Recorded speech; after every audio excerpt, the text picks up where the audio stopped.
जय श्री राम। श्री रामचरितमानस अयोध्या कांड दोहा संख्या 31 से 40 तक का पठन करने जा रहा हूँ। आप लोग ध्यानपूर्वक अर्थ के साथ में श्रवण करेंगे। श्री रामचरितमानस का पाठ कम से कम प्रतिदिन 5 दोहा करें अर्थ के साथ, जिससे मन निर्मल स्वच्छ और पवित्र होता है और निर्मल स्वच्छ पवित्र आत्मा में ही परमात्मा का वास होता है। इसलिए श्री रामचरितमानस का पाठ प्रतिदिन कम से कम 5 दोहा अवश्य करना चाहिए। तो चलिए आज प्रभु श्री राम जी के चरण कमलों में सिर नवाते हुए भगवान भोलेनाथ और श्री हनुमान जी को याद करते हुए श्री रामचरितमानस का पाठ शुरू करते हैं।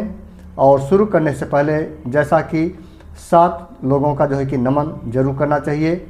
ओम तुलसीदासाय नमः, ओम वाल्मीकाय नमः, ओम गौरीपते नमः, ओम श्री सपत्नीकाय लक्ष्मणाय नमः, ओम श्री सपत्नीकाय शत्रुघ्नाय नमः, ओम श्री सपत्नीकाय भरताय नमः, ओम हनुमते नमः।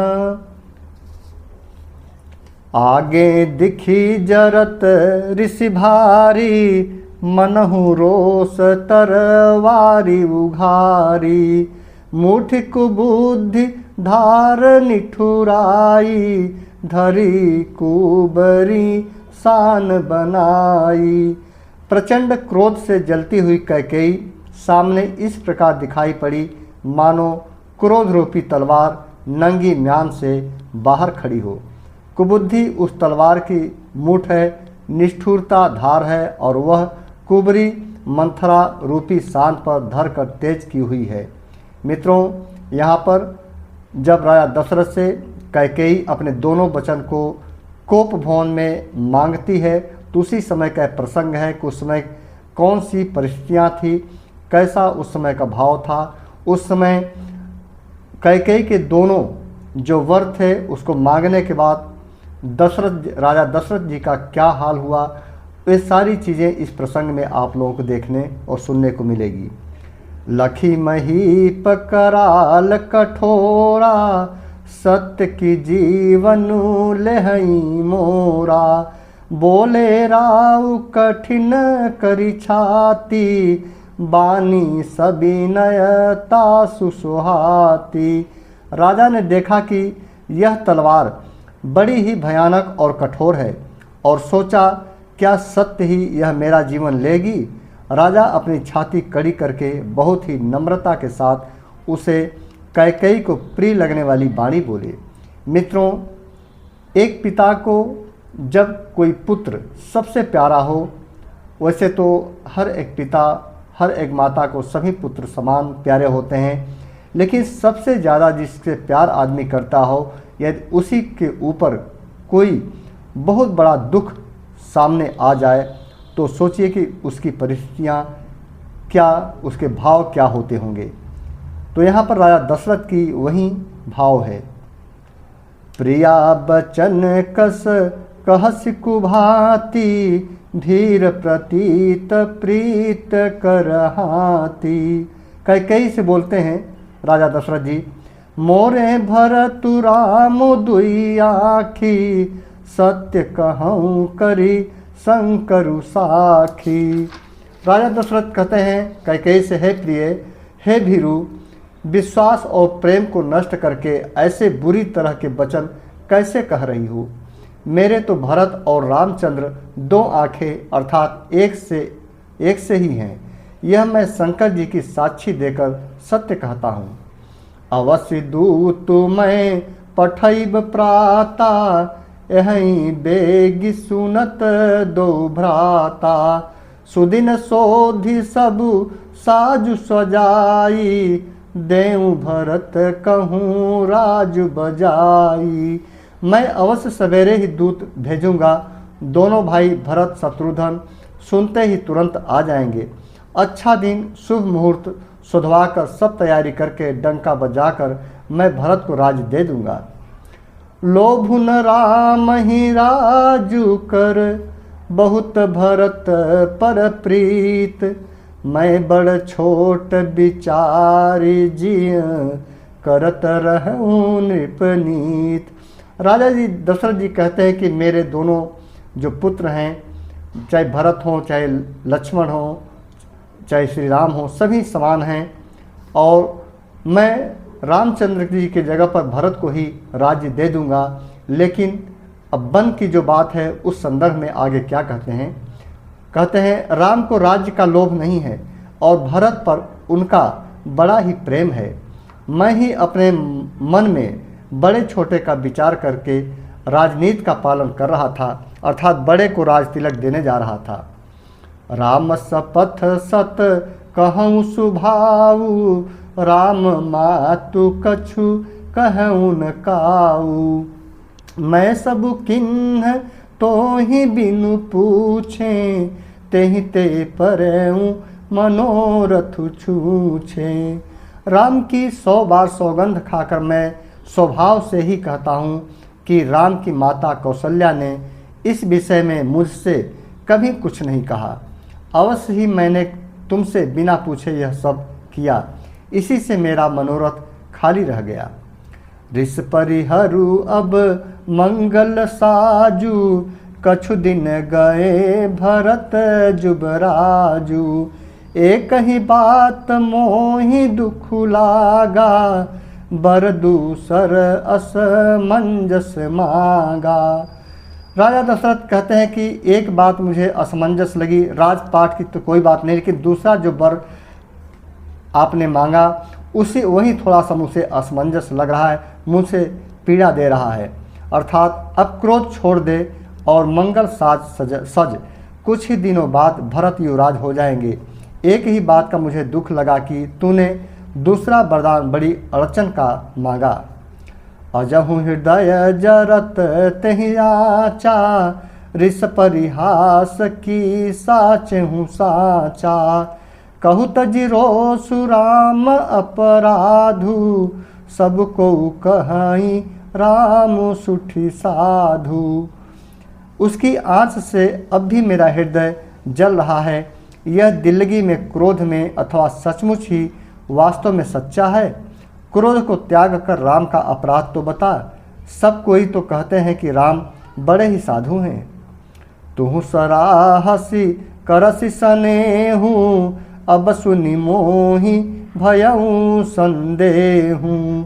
जासु स्वभाव अरिहि अनुकूला, सो किमि के करही मातु पर प्रतिकूला। तो स्वयं भी राम की सराहना करती और उन पर स्नेह किया करती थी। अब यह सुनकर मुझे संदेह हो गया है कि तुम्हारा प्रशंसा और स्नेह कहीं झूठे तो न थे। जिसका स्वभाव शत्रु को भी अनुकूल है, वह माता के प्रतिकूल आचरण क्यों कर सकेगा, क्यों करेगा। प्रियाहास ऋष परिहरहि, मागु विचारि विवेकु। जहि देखऊँ अब नयन भरी, भरत राज अभिषेकु।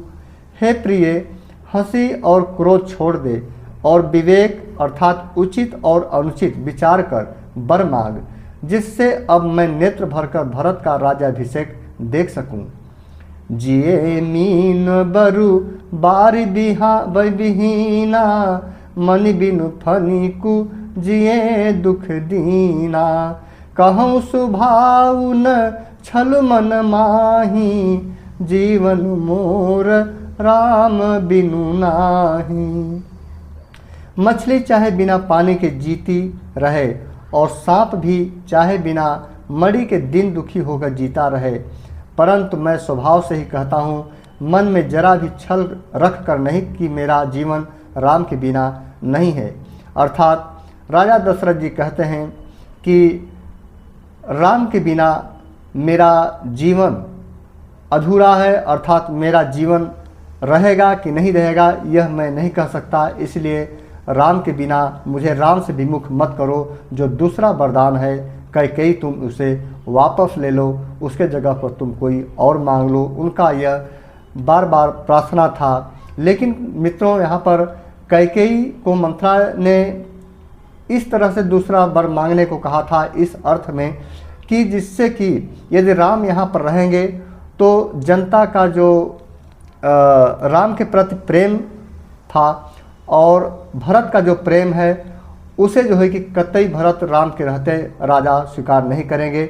इसीलिए बड़ी चतुराई से मंथरा ने कैकेयी से कहा था कि 14 वर्ष का वनवास जरूरी है, इसलिए 14 वर्ष का वनवास दूसरे वर के रूप में मांगा।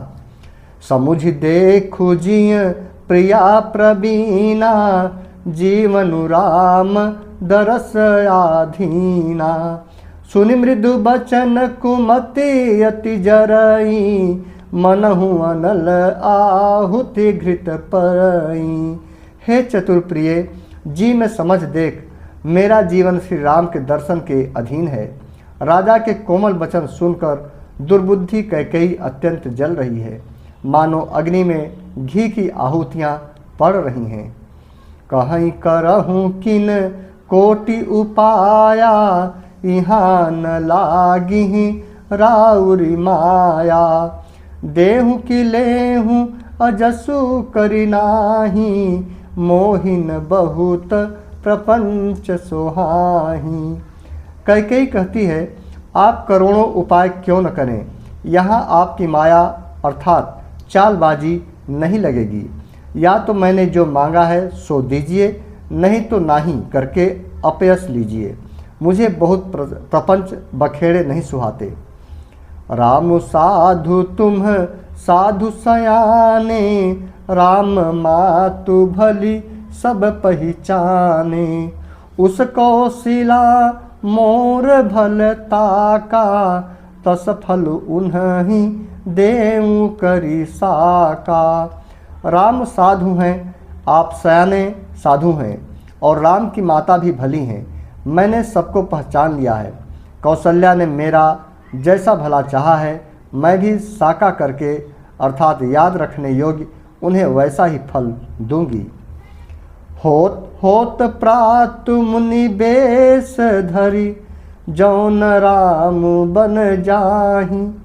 मोर मरनु राउर अजस, नृप समुझिय मन माही। सवेरा होते ही मुनि का वेश धारण कर यदि राम वन को नहीं जाते तो हे राजन, मन में निश्चय समझ लीजिए कि मेरा मरना होगा और आपका अपयश। अस कहीं कुटिल भई उठी ठाढ़ी, मानहु रोष तरंगिन बाढ़ी। पाप पहाड़ प्रगट भई सोई, भरी क्रोध जल जाई न जोई। ऐसा कहकर कुटिल कैकेयी उठ खड़ी हुई, मानो क्रोध की नदी उमड़ी हो। वह नदी पाप रूपी पहाड़ से प्रकट हुई और क्रोध रूपी जल से भरी है, अर्थात ऐसी भयानक है कि देखी नहीं जाती। दो बर कूल कठिन हठ धारा, भंवर कुबरी बचन प्रचारा। ढाहत भूप रूप तरु मूला, चली विपत्ति बारिधि अनुकूला। दोनों वरदान उस नदी के दो किनारे हैं। कैकेयी का कठिन हठ ही उसका तीव्र धारा है और कुबरी अर्थात मंथरा के वचनों की प्रेरणा ही भंवर है, अर्थात वह क्रोध रूपी नदी राजा दशरथ रूपी वृक्ष को जड़ मूल से ढहाती हुई विपत्ति रूपी समुद्र की ओर सीधी चली है। लखी नरेश बात फुरी साची, तिय मिस मीचु शीस पर नाची। गही पद विनय किन्ह बैठारी, जन दिन कर कुल होसी कुठारी। राजा ने समझ लिया कि बात सचमुच वास्तव में सच्ची है। स्त्री के बहाने मेरी मृत्यु ही सिर पर नाच रही है, अर्थात तदनंतर राजा ने कैकेयी के चरण पकड़कर उसे बिठाकर विनती की कि तू सूर्यकुल रूपी वृक्ष के लिए कुल्हाड़ी मत बन। मागु माथ अबही देहु तो ही, राम बिरह जनी मारसी मोही। राखु राम कहूँ जहि तहि भांति, नाही तजरी जन्म भरी छाती। तू मेरा मस्तक मांग ले, मैं तुझे अभी दे दूँ, पर राम के विरह में मुझे मत मार। जिस प्रकार से हो तुम राम को रख ले, नहीं तो जन्म भर तेरी छाती जलेगी। देखि व्याधि असाध नृपु परउ धरनी धुनि माथ, कहत परम आरत बचन राम राम रघुनाथ। सोचिए मित्रों कि वह परिस्थिति कैसी रही होगी, वह वहाँ का भाव कैसा रहा होगा कि जब एक पति अपनी धर्म पत्नी के पैरों में सिर नवाता है और प्रार्थना करता है और पत्नी अपने जो है कि जिद पर अड़ी रहती है, तो वह जो है कि परिस्थितियाँ उसके जो पति के हृदय में जो भाव उथल पुथल मची होगी, कैसा जनक जी के राजा दशरथ के हृदय में कैसा रहा होगा। राजा ने देखा कि रोग असाध्य है, अर्थात ऐसा रोग है जिसका कोई इलाज नहीं है। तब वे अत्यंत अंतर्वाणी से हा राम हा रघुनाथ कहते हुए सिर पीट कर जमीन पर गिर पड़े। सीताराम सीताराम। व्याकुल राऊ शिथिल सब गाता, कर निकल पतरु मनहु निपाता, कंठ सुख मुख आवन बानी, जन पाठिनु दिन बिनु पानी। राजा ऐसे व्याकुल हो गए कि उनका सारा शरीर ऐसा शिथिल पड़ गया मानो हथनी ने कल्प वृक्ष को उखाड़ के फेंक दिया हो। कंठ अर्थात उनका गला सूख गया, मुख से कोई बात नहीं निकल रही थी, मानो पानी के बिना पहिना नामक मछली, जो पहिना होता है आजकल, पहिना जो मछली होती है उसे पहिना लोग गाँव में बोलते हैं, पहिना नामक मछली तड़प रही हो। पहिना एक ऐसी मछली होती है जब पानी से निकाल दिया जाता है तो ऐसे तड़पने लगती है। वही स्थिति उस समय राजा दशरथ की हुई थी।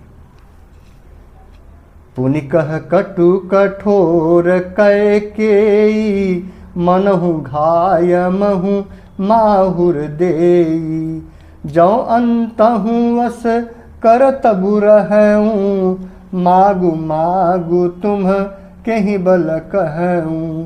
कैकेयी फिर कड़वे और कठोर वचन बोली, मानो घाव में जहर भर रही हो। अर्थात कहती है, जो अंत में ऐसा ही करना था तो आपने माग माग किस बल पर कहा था।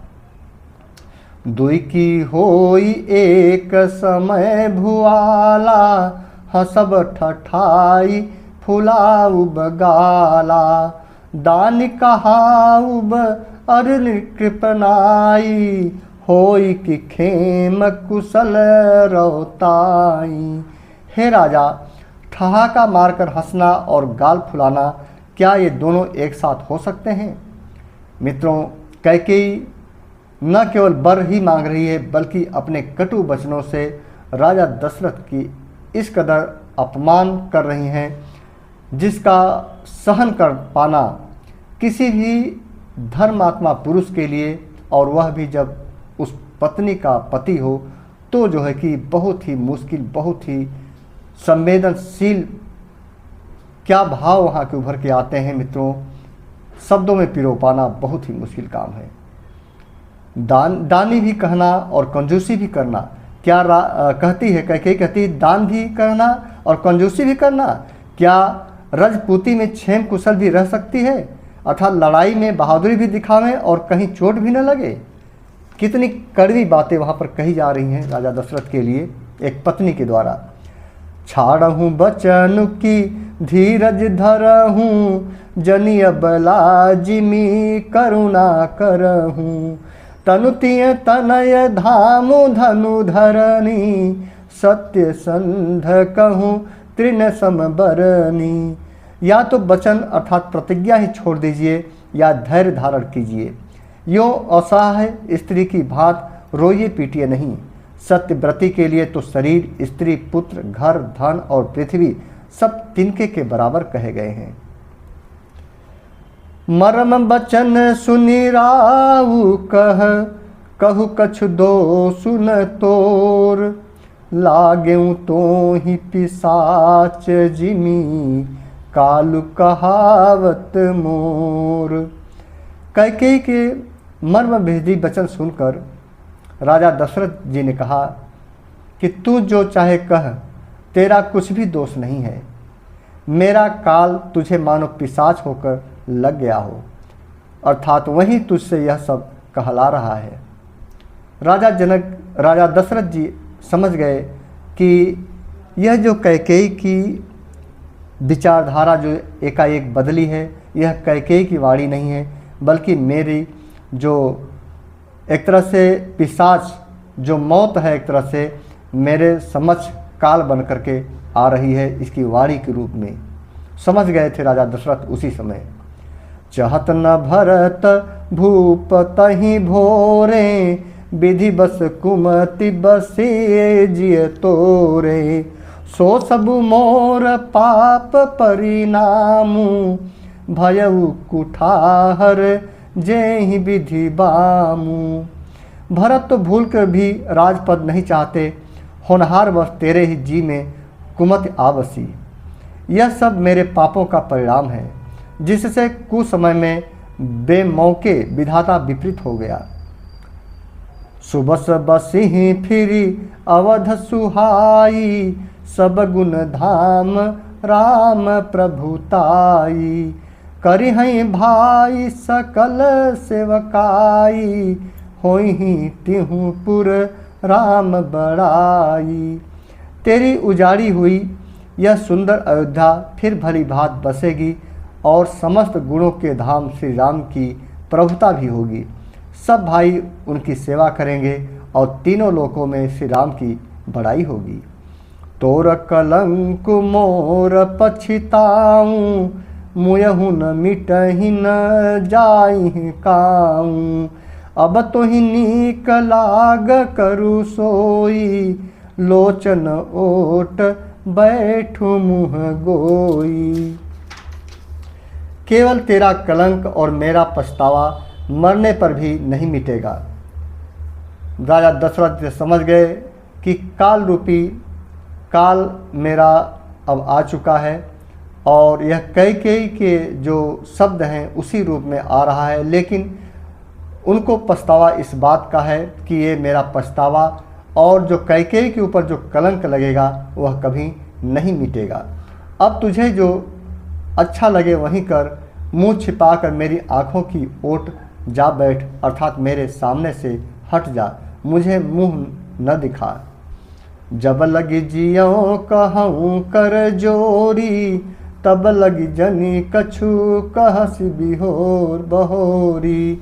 फिर पछतै हसी अंत अभागी, मारस गाई नहारू लागी। मैं हाथ जोड़कर कहता हूँ कि जब तक मैं जीता रहूँ तब तक फिर कुछ न कहना, अर्थात मुझसे न बोलना। अरे अभागिन, फिर तू अंत में पछताएगी जो तू नहारू अर्थात ताँत के लिए गाय को मार रही है। सब तरह से राजा दशरथ जी कैकेयी को समझाए, लेकिन अंततः कैकेयी अपने जिद पर अड़ी रही। परऊँ राऊँ कही कोटि विधि, काहे करसी निदानु। कपट सयानिन कहती कछु, जागति मनहु मसानु। राजा करोड़ों प्रकार से बहुत तरह से समझाकर और यह कहकर कि तू क्यों सर्वनाश कर रही है, पृथ्वी पर गिर पड़े, पर कपट करने में चतुर कैकेयी कुछ बोलती नहीं, मानो मौन होकर मसान जगा रही हो, अर्थात शमशान में बैठकर प्रेत मंत्र सिद्ध कर रही हो, ऐसा लग रहा था। राम राम रट विकल भुआलू, जन बिन पंख विहंग बेहालू। हृदय बनाव भोरु जनि होई, राम ही जाई कहे जनि कोई। राजा राम राम रट रहे हैं और ऐसे व्याकुल हैं जैसे कोई पक्षी पंख के बिना बेहाल हो। वे अपने हृदय में मनाते हैं कि सवेरा न हो और कोई जाकर श्री रामचंद्र जी से यह बात न कहे। कितनी संवेदना, कितनी वेदना, कितने भाव, कितनी हृदय कैसा रहा होगा उसमें राजा दशरथ जी का। उदऊ करहूँ जनी रवि रघुकुल गुरु, अवध बिलो की सुल होई उर। भूप प्रीत कै कई कठिनाई, उभय अवधि विधि रची बनाई। हे रघुकुल के गुरु, बड़ेरे मूल पुरुष सूर्य भगवान, आप अपना उदय न करें। अयोध्या को बेहाल देखकर आपके हृदय में बड़ी पीड़ा होगी। राजा की प्रीत और कैकेयी की निष्ठुरता दोनों को ब्रह्मा ने सीमा तक रचकर बनाया है, अर्थात राजा प्रेम की सीमा है और कैकेयी निष्ठुरता की। बिलपत नृपहि भयऊ भिनुसारा, बिना बेनु शंख धुनि द्वारा। पढ़हि भाट गुण गावहि गायक, सुनत नृपहि जनु लागहि सायक। विलाप करते करते ही राजा को सवेरा हो गया। राजद्वार पर बीड़ा, बांसुरी और शंख की ध्वनि होने लगी। भाट लोग बिरदावली पढ़ रहे हैं और गवैये लोग, जो गायक लोग हैं, गुणों का गान कर रहे हैं। सुनने पर राजा को वे बाण जैसे लगते हैं। मंगल सकल सोहाइन कैसे, सहगामिनी विभूषण जैसे। तेहि निस्नीद परी नहीं काहूँ, राम दरस लाल साऊ छाहूँ। राजा को ये सब मंगल साज कैसे नहीं सुहा रहे हैं, जैसे पति के साथ सती होने वाली स्त्री को आभूषण श्री रामचंद्र जी के दर्शन की लालसा और उत्साह के कारण उस रात्रि में किसी को भी नींद नहीं आई। द्वार भीर सेवक सचिव, कहीं उदित रवि देखी। जागेऊ अजहुन अवधपति, कारण कवन विशेषी। राजद्वार पर मंत्रियों और सेवकों की भीड़ लगी है। वे सब सूर्य को उदय हुआ देखकर कहते हैं कि ऐसा कौन सा विशेष कारण है कि अवधपति अर्थात दशरथ जी अभी तक नहीं जागे। चूंकि मित्रों किसी को पता नहीं था कि रात में क्या क्या हुआ। पछिले पहर भूप नित्य जागा, आज हम ही बड़ अचरजु लागा। जाहु सुमंत्र जगावहु जाई, कीजिए काजु रजाय सुपाई। राजा नित्य ही रात के पिछले पहर जाग जाया करते हैं, किंतु आज हमें बड़ा आश्चर्य हो रहा है। हे सुमंत्र, जाओ, जाकर राजा को जगाओ, उनकी आज्ञा पाकर हम सब काम करें। गए सुमंत्र तब राउर माही, देखि भयावन जात डेराही। धाई खाई जनु जाई नहेरा, मानहु विपत्ति विषाद बसेरा। तब सुमंत्र रावले अर्थात राजमहल में गए, पर महल को भयानक देखकर वे जाते हुए डर रहे हैं, अर्थात ऐसा लगता है मानो दौड़कर काट खाएगा। उसकी ओर देखा भी नहीं जाता, मानो विपत्ति और विषाद ने वहाँ डेरा डाल रखा हो। पूछे को न उतरऊ देई, गए जेहि भवन भूप कैकेयी। कही जय जीव बैठ सिरुनाई, देखी भूप गति गयऊ सुखाई। पूछने पर कोई जवाब नहीं देता। वे उस समय महल में गए जहाँ राजा और कैकेयी थे। जय जीव कहकर सिर नवाकर वंदना करके बैठे और राजा की दशा देखकर तो वे सूख ही गए। सोच विकल विवरण मही परऊँ, मानहु कमल मूल परिहरऊँ। सचिव सभीत सकई नहीं पूछी, बोली अशुभ भरी शुभ छूछी। देखा कि राजा सोच से व्याकुल हैं, चेहरे का रंग उड़ गया है, जमीन पर ऐसे पड़े हैं मानो कमल जड़ छोड़कर जड़ से उखड़कर मुरझाया पड़ा हो। मंत्री मारे डर के कुछ पूछ नहीं सकते। तब अशुभ से भरी हुई और शुभ से विहीन कैकेयी बोली, सीताराम सीताराम। परि न राजहि नींद निसी, हेतु जान जगदीशु। राम राम रटि भोर किय, कहै न मरम महीसु। राजा को रात भर नींद नहीं आई, इसका कारण जगदीश्वर ही जाने। उन्होंने राम राम रट कर सवेरा कर दिया, परंतु इसका भेद राजा कुछ भी नहीं बतलाते। आनहु राम ही बेगी बोलाई, समाचार तब पूछहु आई। चले सुमंत्रु राय रुख जानी, लख कुचाल किन्हीं कछुरानी। तुम जल्दी राम को बुलाओ, तब आकर समाचार पूछना।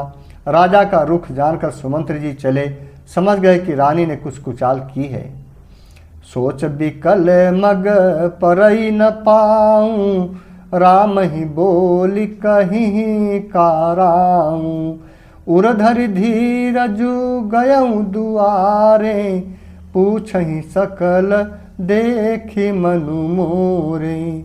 सुमंत्र सोच से व्याकुल हैं, रास्ते पर पैर नहीं पड़ता, अर्थात आगे बढ़ा नहीं जाता। सोचते हैं राम जी को बुलाकर राजा क्या कहेंगे। किसी तरह हृदय में धीरज धर कर वे द्वार पर गए। सब लोग उनको मन मारे अर्थात उदास देखकर पूछने लगे।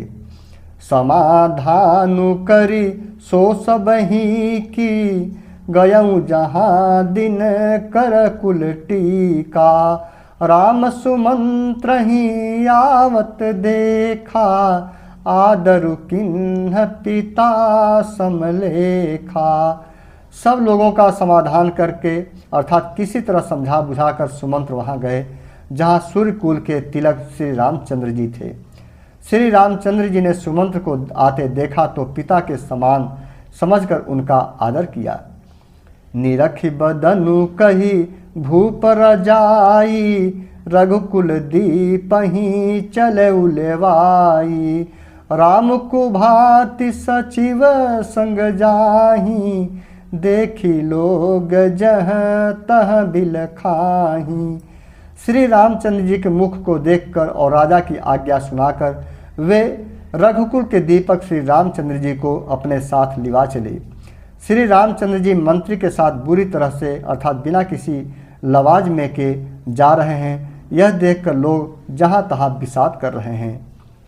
जाई दीख रघुवंश मणि, नरपति निपट कुसाजु। सहमि परऊँ लखि सिंघिनी, मनहु वृद्ध गजराजु। रघुवंश मणि श्री रामचंद्र जी ने जाकर देखा कि राजा अत्यंत ही बुरी हालत में पड़े हैं, मानो सिंघनी को देखकर कोई बूढ़ा गजराज सहम कर गिर पड़ा हो।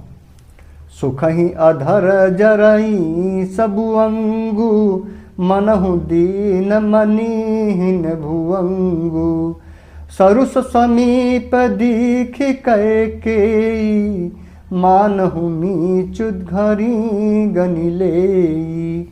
राजा के ओठ सूख रहे हैं और सारा शरीर जल रहा है, मानो मणि के बिना सांप दुखी हो रहा हो। पास ही क्रोध से भरी कैकेयी को देखा, मानो साक्षात मृत्यु ही बैठी हैं, अर्थात राजा के जीवन की अंतिम घड़ियां गिन रही हों। करुणामय मृदु राम सुभाऊं, प्रथम दीख दुख सुना न काऊं। तदपि धीर धरि समउ बिचारी, पूछी मधुर बचन महतारी। श्री रामचंद्र जी का स्वभाव कोमल और करुणामय है।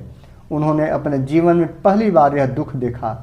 इससे पहले कभी उन्होंने दुख सुना भी न था। तो भी समय का विचार करके हृदय में धीरज धरकर उन्होंने मीठे वचनों में से माता कैकेयी से पूछा। मोहि कहूँ मातु तात दुख कारण, करिय जतन जहीं होई निवारण। सुनहु राम सबु कारण एहूँ, राजहि तुम पर बहुत स्नेहूँ। हे माता, मुझे पिता के दुख का कारण कहो, ताकि जिससे उसका निवारण हो अर्थात दुख दूर हो वह यत्न किया जाए अर्थात मैं कर सकूं। कैकेयी ने कहा, हे राम सुनो, सारा कारण यही है कि राजा का तुम पर बहुत स्नेह है। देन